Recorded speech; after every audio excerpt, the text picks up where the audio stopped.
staying dry with sunny spells, but a few showers in places, with rain in Northern Ireland and Western Scotland by this evening. A high of 23 Celsius. From Global's newsroom for LBC, I'm Thomas Watts.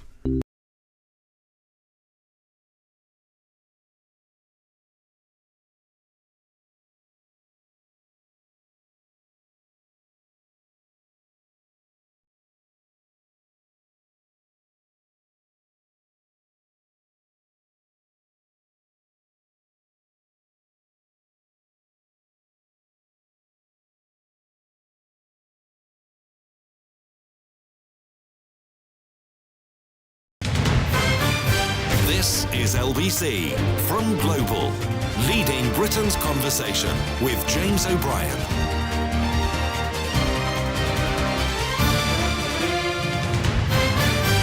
Good morning. You are listening to James O'Brien on LBC, joined this morning by the Deputy Leader of the Labour Party, Angela Rayner. I want you to know something before I say hello to Angela. The switchboard is open and you can ring in with any question you want. She as you probably gathered from her appearances at PMQs, she's not exactly backwards in coming forwards and would be quite prepared to answer any question that you may have about anything.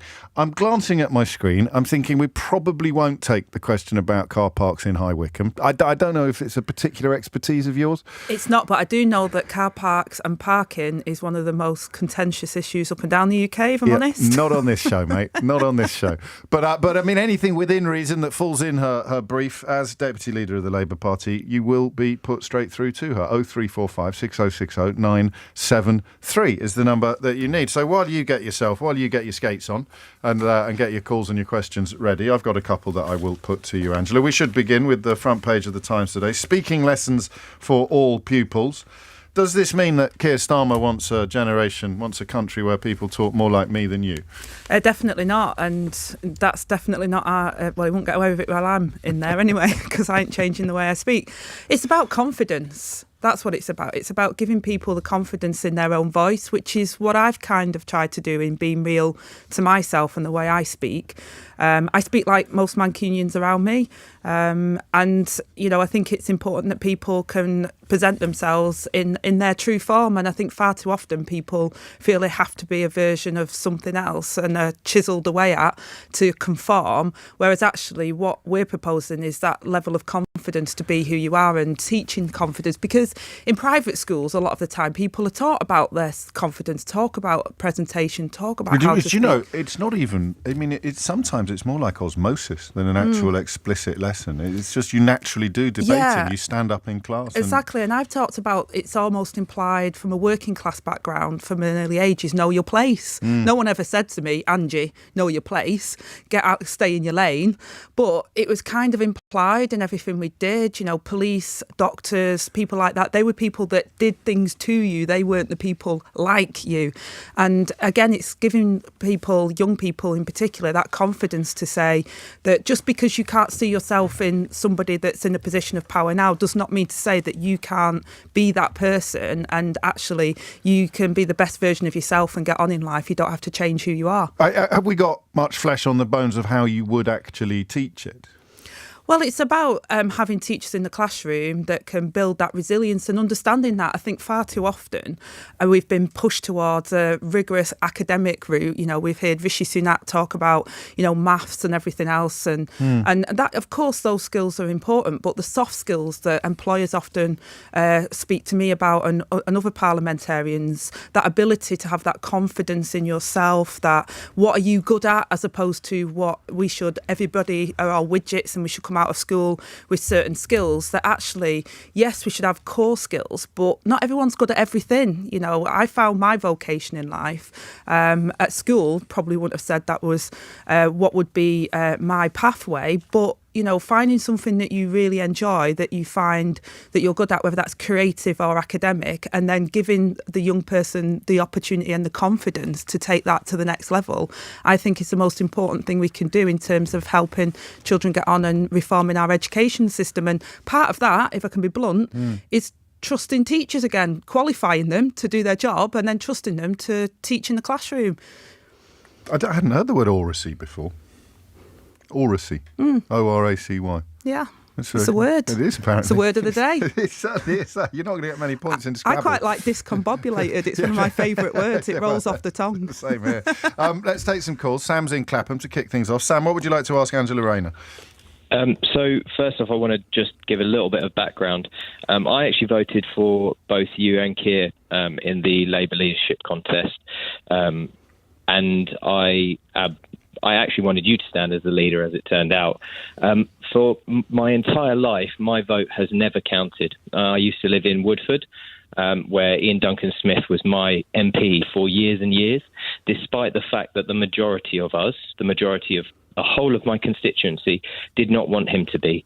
And I want you to tell me whether you are actually a Democrat and you will support proportional representation like the Labour Party actually want and the majority of the country want, or if you aren't, defend why that is the case. Sure, and thank you for that question. And it is a live topic in the Labour Party. It will come to conference, no doubt. We've had trade unions and other parliamentary Labour Party constituencies that have raised this issue around proportional representation. And the last Labour government was also looking at that before under Tony Blair. And yeah, I'm yet to be convinced by it. I understand all the arguments and I understand them quite vigorously. But I'm also concerned because changing the voting system, what happened, for example, in the Northwest with the European Parliament is, despite me being pregnant and actually in labour at the time and left the hospital to go and vote in the European elections, I got Nick Griffin as my representative in the Northwest, and that absolutely appalled me. So, I do think that our voting system, it needs reform. It does need reform, and one of the things I've concentrated on at the moment as Deputy Leader of the Labour Party is getting more people from different backgrounds, and I think class, particularly working class, is a real problem in a lot of our institutions at the moment and people's opportunities to get on. Hence why I'm really backing and supporting what Keir's saying in this mission. Just let me steer you back to what Sam's asking about, which is essentially, would you back PR? Would you vote for it at conference? Would you be supportive of a proposal for proportional representation? I've said quite categorically, my personal view on it is I've yet to be convinced, and I've just outlined the reasons why. Because and I know that people will shout from each side of that debate, and they feel quite passionate about it.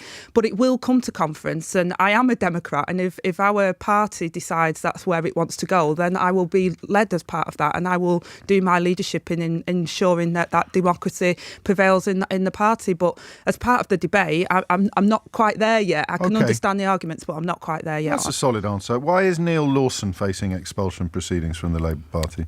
I don't know the details, I'm honest. The EHRC plan that we had, if you remember, was about interference from the leaders in particular around complaints and around processes around that. So I don't get involved in anything to do with that. I've not seen the case against Neil. It is worrying. I do understand people's concerns when they think that the Labour Party is not a broad church, and I certainly don't want to see that happening to the Labour Party, because quite frankly, if we can't have room for people who are members, then how are we going to bring the voters on? But I don't know the details of that personal case. Loosely, he is facing expulsion for encouraging people to vote for a candidate other than Labour in a seat where it wasn't actually Labour that were being pushed out. It would have been the Lib Dems. Layla Moran suggested that people vote Green rather than Lib Dem because that offered the best opportunity of getting the incumbent out, presumably a Tory. Yeah. Neil Lawson retweeted that, called it proper grown-up politics, the idea that you would in some seats try and mobilise votes behind the candidate most likely to unseat the Conservative incumbent, and for that he faces, as I understand it,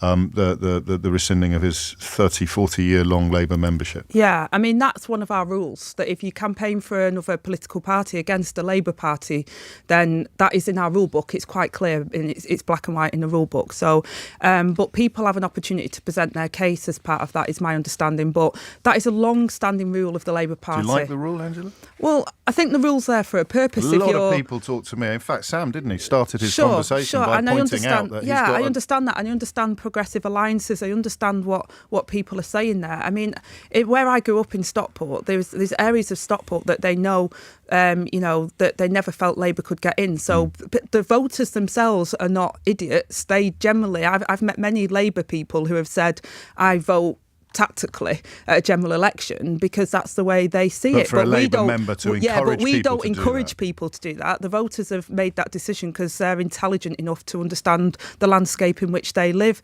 But the rule in the Labour Party is that if you're a Labour Party member, you don't encourage people to vote for another party against the Labour Party. Fair enough. Ali is in Barnet. Ali, what would you like to ask Angela Rayner?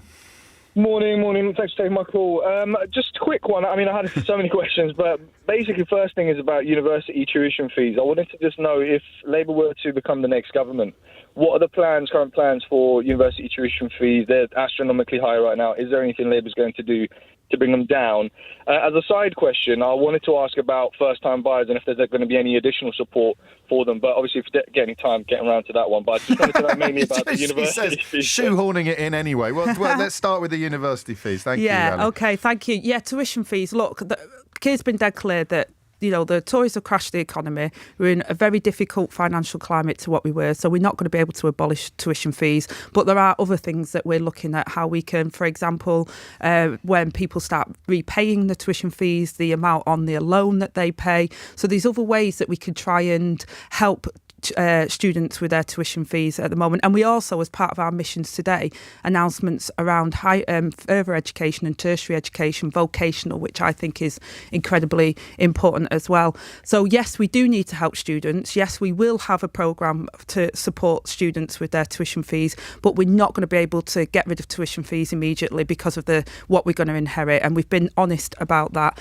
And in terms of first-time buyers, we said that we would put them front of the queue. Basically, far too often first-time buyers don't get that opportunity. And we need to do something about wages at the moment. We need to do something about the cost of living, because for far too often now, many people who thought that dream of home ownership was just about getting there. They've been saving, living with their parents and doing whatever they can to save up to get their deposit. And because of what's happened now with interest rates and mortgages, people have had that snatched away from them. So we've got to challenge the underlying cause of what's causing people's cost of living crisis at the moment. I mean, lots of words there, but not much policy, really. Well, the policy, I was dead clear. I said we was going to sort out tuition fees by looking around the edges of how we can repayment, the rate of which repayment, the loan percentage amount. And in terms of if we put first-time buyers at the front of the queue, we said that we'd build more homes. We've been very clear. What does that mean? That they get first dibs, because at the moment they don't. Often the developers... How does that work? I don't understand. So you'd force, you'd have some form of control on who developers can and can't sell to? Who would be pushed to the back of the queue? Well, instead of developers holding those properties, and for example, in a lot of places we get holiday lets as well, is actually getting first-time buyers and moving the market in that direction. And by building more homes, which we've been very clear about as well, that we need to do, and the government has scrapped the planning laws to try and enable that to happen, we will build more homes so that first-time buyers can get on that market. But at the moment, like I say, the biggest problem for first-time buyers is that they can't afford it now. It's just been taken away from them. Thank you, Ali. Thank you, Angela. Ashley is in Dulwich. Ashley, what would you like to ask Angela Rayner? Hi, James. Hi, Angela. Hi. I'm a pretty reasonable left-leaning Labour voter, and I want to know, Angela, do you think that you guys are relying on my hatred of the Tories at the moment over my concern of Keir's flirtation with the right? And I'm genuinely interested in your answer, because I don't feel like you're fully representing me at the moment. What areas, Ashley, in particular? Well, this idea of the protests, I'm a pretty liberal guy, and nothing from Labour saying that they're going to reverse Suella Braverman's protest policy. There's a number of things. I can go into a lot that Labour are sitting on the fence to try and buy back the red wall voters. But what about me? Well, Ashley, thanks for that question. And no, we're not taking your vote for granted or your, despising of the Tories, because actually there's quite a lot of people, even people that voted Tory at the moment, that are, shall we say, less than impressed with the Conservatives at the moment. And we're not relying on anyone to then just use that to say, well, we'll vote Labour. I think we've got a very inspirational plan. If you take my Future of Work, which will reform the work sector so that people have got secure jobs, we'd end fire and rehire, we'd give people rights from day one. We'd expand flexible working. We'd, promote collective bargaining. We'd support the unions as opposed to being in constant dispute with them who do raise standards in the workplace. That's one area in particular I think will transform the work in Britain. And then you look at the Great British Energy and you look at the Green Prosperity Plan, which is about getting to net zero, which is what we know we need to do. But by doing it, by skilling up people, giving young people skills for the future and a long-term job that is secure, those two things in itself, I think, will make an incredible difference. The house building programme, so people can get a home for the first time. These things, the investment in our NHS at the moment, which we've seen has been completely run down by the Conservatives in the last 13 years. 10,000 new doctors and nurses places that will have an incredible impact on our NHS and bringing down waiting times. I mean, all of those things in itself, I think, are magnificent. But is it going to be everything to all people? No, it has to be pragmatic as well. We have to be clear about what we inherit, and we're going to inherit, if we're lucky enough to get elected, a very difficult economic situation. So we can't do everything we want to do immediately, but I can promise you we will change Britain for the better. What about specifically the public order bill that Ashley referred to? Yeah, and, public order, look, the right to protest is an absolute key pillarstone of our democracy. It's been demolished. Yeah, and like with quite a lot of things, including voter ID and everything else, the ability position is not to rescind that bill. Well, our party position is very clear that the right to protest is absolutely part of our pillarstone of democracy. It's not something that we've been fascinated on like the Conservatives are. We don't believe that there is a huge problem with people protesting, but we are concerned about the way in which the whole culture of this government is about restricting people's civil rights. And I think actually some of the Conservatives are concerned about that as well. They are, but again, you're ducking it a bit. The threshold to define disruptive protesting gets to be essentially decided by a politician. Suella Braverman can point at someone over there waving a flag and say that is disruptive, or a police officer. And we've seen many reasons in recent months not to trust police officers as much as we were taught to when we were growing up. Sure, but that's a whole other issue on how we put that conduct because of police back in the my colleague right Charlotte place, Lynch was arrested by police using their own discretion at a protest, and she was there to do journalism. So it would be quite straightforward to say it's ridiculous that this threshold has been lowered so much that it's in the eye of a Home Secretary. And it's a cultural issue that comes from the top. So why aren't you going to get rid of it? And the cultural issue of this government is very draconian and is about taking people's rights away. Well, our culture in the Labour Party government will be somewhat different to that. People should be able to go about their daily business, but also people should also have the right to protest in this country, as they always have. Why aren't you going to get rid of it? Because it's not a question of whether we'll get rid of it or not. The culture will change.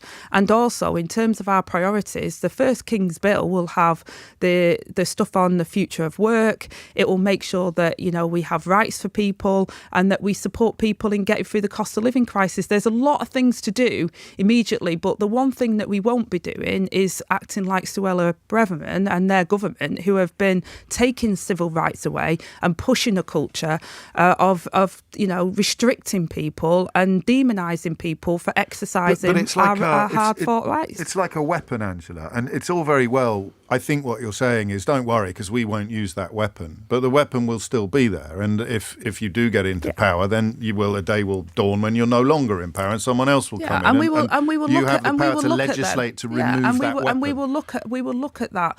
But I'm saying that our priority in the next coming Labour government has to be about tackling the cost of living crisis and about giving people proper standards in work and reversing the attacks on our NHS and our public services that we've seen from the Conservatives. And our culture around people's rights and civil liberties is completely different to Suella Braverman.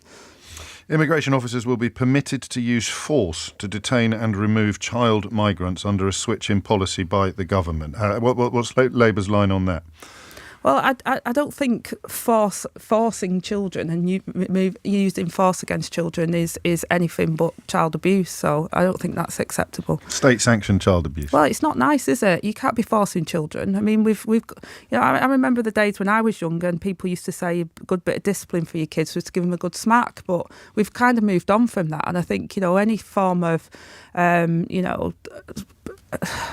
restraining of children in that way, I think it's not what we do. It's not how we do things, and it's not okay to do that to children. It's not. And the other area in which Ashley would probably suggest that the Labour Party or Keir Starmer's leadership seem to be flirting with rather more right-wing policies would be migration in general. Did you work in the care sector earlier in your career? I did. I was a home care. I worked in a care home for a while, and then I worked in the private sector as a home care worker, and then I worked in a local authority as a home care worker. What did you make of the suggestion from the sort of outer reaches of the Tory party this week that they should stop issuing visas to people born elsewhere to come here and work in that sector? I think it's complete nuts. I think they have absolutely no idea, haven't got a Scooby-Doo about what actually happens on the front line of our care sector and our NHS and most of our public services. The key workers that we have every single day that are from all different walks of life that keep us going. I met a train driver. He worked on for trains. He wasn't actually a train driver, but he worked. He actually drove a bus. That's right. He's called Terry, I think. He got onto my Twitter afterwards and said, "Thanks for meeting me, Ange." And he said he's got a degree, a teaching degree. He's very well educated, and he's driving buses. So I think people from all walks of life, all different places, proper power public services, do a tremendous job. And I think idiots that go around saying that we don't need them in our care sector need to get off their ivory tower and get out there and see what's happening on the ground. Let's go to Dave in Hyde. Is that your patch, Hyde? Hyde's near me. It's Johnny Reynolds' patch right next to me, Dave, near Staley, Vegas. What would you like to ask Angela Rayner? Hello, Angela. Yes, near Staley, Vegas. But, what I want to know is why the Labour Party not committing to nationalisation of the railways, the utilities, transport.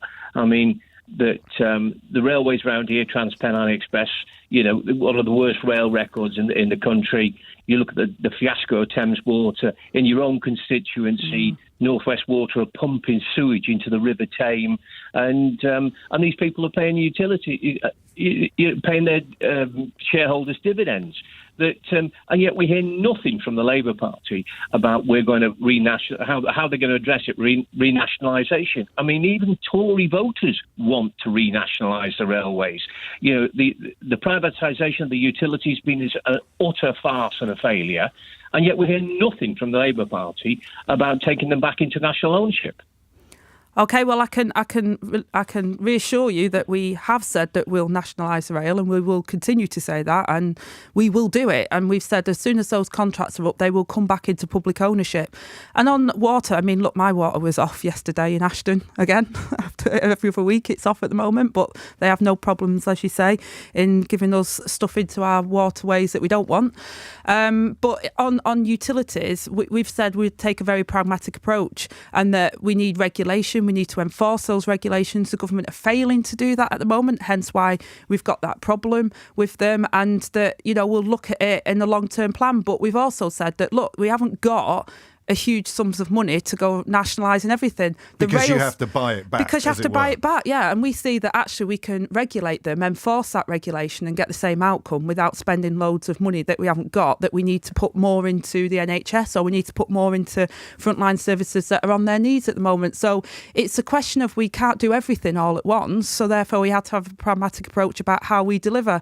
Rail we will renationalise. We've kept that commitment because we don't think that the privatisation of the rail system has been good for passengers and has value for money, and so we've said absolutely not. And on the other utilities, we're taking a pragmatic approach. We will regulate, we will enforce regulation, and then we'll see where we're up to. And if we've got finances and resources, and that is the right approach to take, then we haven't ruled it out. We just can't, we just can't afford to do everything, and it's not necessarily the easiest or the best way of delivering better services. Regulation and making sure that people do their job properly is important as well. Do you want to come back, Dave? Let's talk about, that money and economics. The Tory party's found the money. We had Theresa May saying, there's no magic money tree. And all of a sudden we get COVID and the Tory government spaff 11 billion on wasted PPE. Yeah. The government, we're currently the government are currently putting 16 billion subsidies into privatised railway companies. The money's there, Angela. That all this talk But to be about, fair, she did point out the that money's there, nationalising the railways is a Labour We will Party nationalise policy. railway, but the money isn't there, because if you look at national debt now, if you look at inflation, you look at the economy because of what the government have done, and I absolutely agree with you around the billions of pounds wasted on dodgy contracts, and that really annoys me, because that's money that could have been invested in our frontline services and in businesses that actually have intelligence in that area that could have helped us through that situation that we were in. And we're still paying around £750,000 a day on PPE that can't be used to store it. There's huge sums of money that is being wasted as we still speak now, because this government have not been able to govern appropriately, and have just done it basically on the back of a fag packet, giving contracts to their mates who didn't have any experience whatsoever in the field that they were asked to do these contracts in, and no clawback. So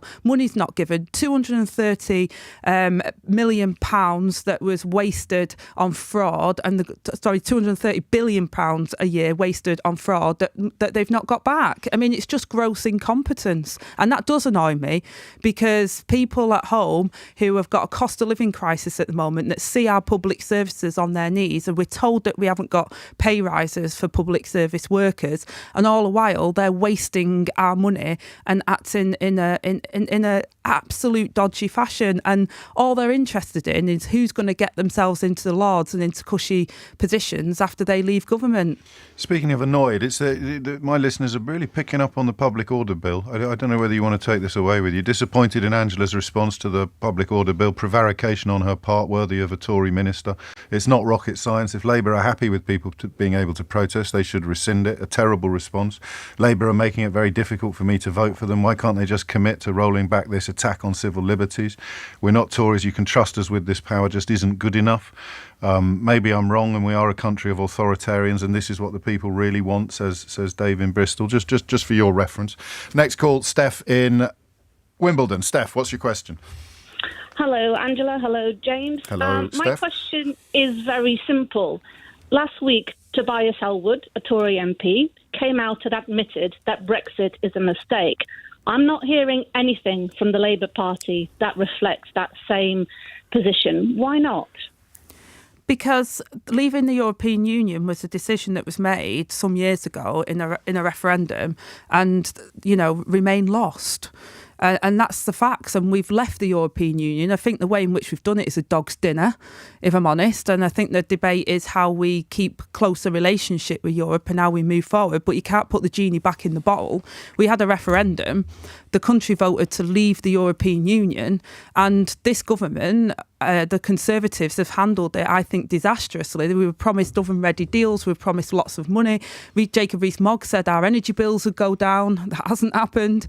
So I think, people are angry that, what they were promised hasn't been delivered. But we had a referendum, and the referendum was to leave. And that's where we are. And we've been very pragmatic in our approach since then, in saying that we've left the European Union, but that doesn't mean to say that we can't look at how we can get better trading relationships and better collaboration. It kind of does mean that, and everything's in their Well, you gift can't have anyway. it back in. No, I agree. That's the point I'm making. We're out. It's a generational.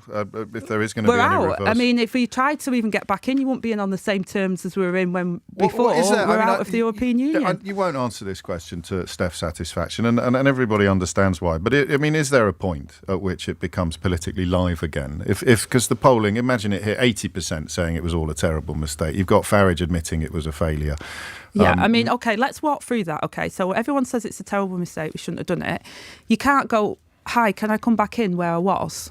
No, I know. That's not I know an option. That. I know it's that. not an option. But the conversation about you either try and returning- rejoin, and then you rejoin on different terms, which I Inferior. don't believe Inferior people will be happy with, or you try and make good of a situation that the government have completely handled disastrously. I think, I know we're tight for time. Should I squeeze in? I can't. I would ask you, however, about the story involving Chris Pincher that has broken this morning, which... it's awful, and he shouldn't still be an MP, and the Conservative Party are a disgrace for allowing it to continue.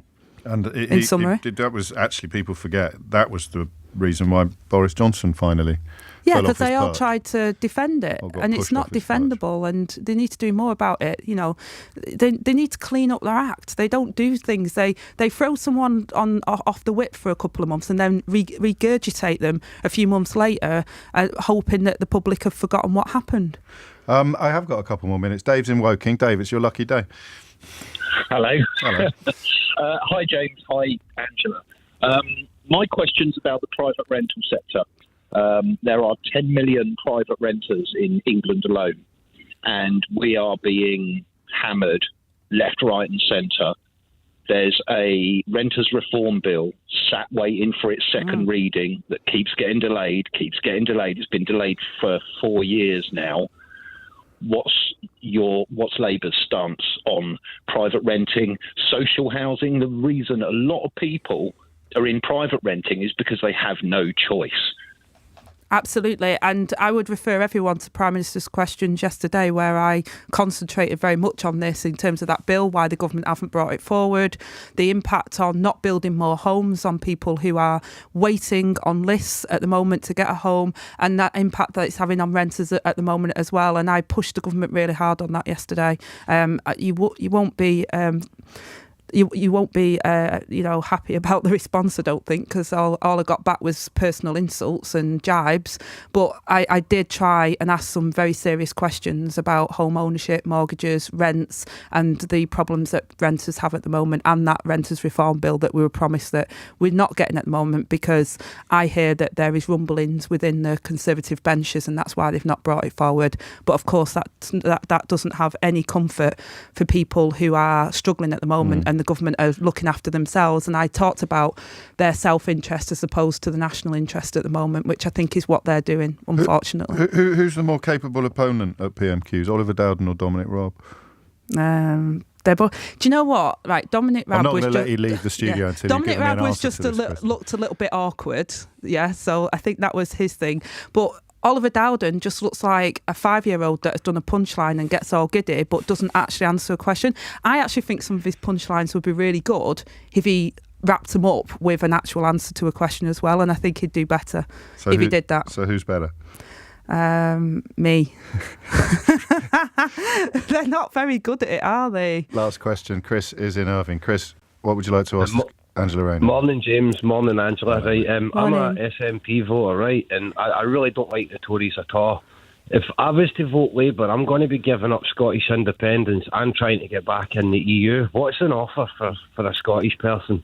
Yeah, I mean, for me, it's about getting us back to a United Kingdom that respects all of our nations as part of that. We were the party of devolution. That's how we've got the Scottish Parliament. We want to go much further than that. Gordon Brown did a whole commission into that you can look into the work that he's done for us, that the next Labour government will enact. And it's about that respect of working together. And I actually think that's a very Scottish thing, and it's also a very English thing, and part of our union is about working together. But that respect that seems to have been completely disregarded.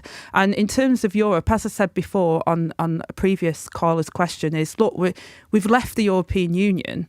That ship has sailed. It's about how we can get the best possible deal. And quite frankly, the way the Conservatives have done it has left us pariahs internationally. We look a laughingstock internationally. And we haven't been pragmatic about how we're going to do frictionless trade, how we're going to support our industries, including important vital industries in Scotland. Because quite frankly, the Conservatives are too busy looking after themselves. And, we've had a carousel conveyor belt of ministers that haven't been there for 5 minutes, and that's really damaged our opportunity to get a better deal. But in terms of rejoining the EU, we're not in that territory, unfortunately. But what we can do is respect Scotland as part of the United Kingdom, bring more powers to the Scottish Parliament, which is what we want to do, and continue with devolution, and have a settlement that actually is about industry for the whole of the United Kingdom and supporting people no matter where they live in our countries. Do you want to come back, Chris? Yeah, aye, right. What I would love, if you was getting power regardless, just reverse austerity. Make the rich feel the pinch this time for 13 years, because it's no fair for the poorest in society to just get poorer. So that would be amazing. If you could I agree on austerity, and I've never changed my position on that. When the coalition government started their austerity programme, I was a trade union rep, a Unison rep in the Northwest, and I saw the decimation of our public services. And just a microism of that, every single one of us who were home care workers that were MVQ level 2 and foundation degree trained that could keep people at home who needed palliative care were made redundant because they cut public services. And guess what? We've now got a crisis in the NHS because we don't have good public services at a community level, and it's costing us more. So it didn't make economic sense to do what the political choice was of that government at the time, and I'm completely opposed to it. And people need that support because it costs less in the end if you support people, give them good secure jobs, give them good public services right from the onset. Thank you, Chris. We're out of time. I didn't get a single female caller. Why is that? I don't know. Oh, we did have Steph on Brexit, didn't we? Yes, yeah, you're quite right. We are out there. Yeah, I know. Why do you think that is? Why do you think men are so much keener to come forward? Because this particular programme gets more calls from women than any other phone-in show in history, but just not on this occasion. I hope they're out there and they're going to keep making their voices heard, because, and especially so do I.